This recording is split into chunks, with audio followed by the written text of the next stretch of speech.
প্রিয় দর্শক, আমাদের ছাদে নিয়ে আসছি। দেখেন ছাদে ক্যারেটের ভিতরে ভেন্ডি গাছ কেমনে চাষ করতে হয় আপনাদের এখন সরাসরি নিয়ে যাচ্ছি ছাদে। দেখেন ক্যারেটের ভিতরে অনেক সুন্দর হয়েছে, এটা অনেক ফলন হয়। সার ভালো করে দিয়ে বুনলে এরকম হবে এবং অনেক ভেন্ডি ধরবে।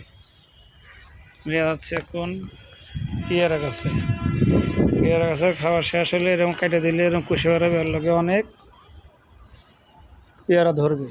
লেগে যাচ্ছে এখন আপনার টমেটো আছে, দেখেন সুগন্ধ টমেটোর কীরকম ফলন হয়েছে। আপনি দিয়ে যাচ্ছে টমেটো গাছের ছাদে টমেটো গাছ।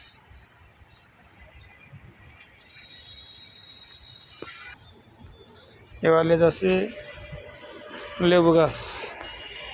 এই লেবুর ফল এসছে, অনেক লেবু হয়, কাগজি লেবু দেখতে পাচ্ছেন, এটা অনেক ফলন হয়, দেখতেছেন অনেক ধরছে।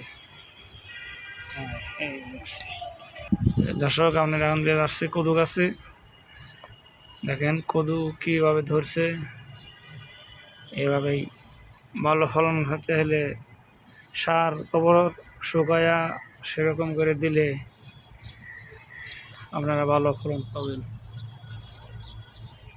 দুনদুন গাছ দেখেন, দুনদুন ধরছে, জালে আসছে, আপনারা দেখতে পাচ্ছেন এই দুনদুন গাছ।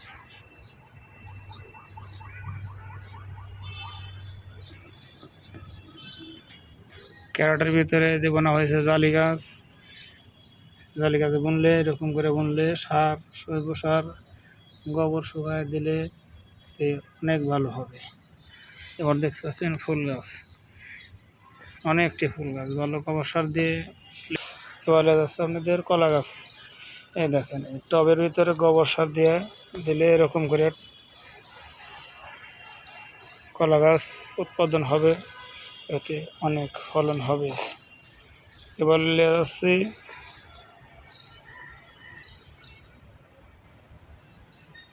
আনারস গাছ। এই যে আনারস গাছ, অনেক বড় আনারস হয়।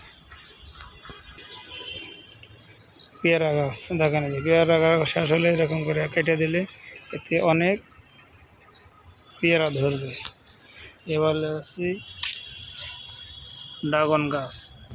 এই দেখেন, এই যে ড্রাগন গাছে গোবর সার দিলে এরকম করে ধীরে ধীরে অনেক ভালো হয়। এবার দেখেন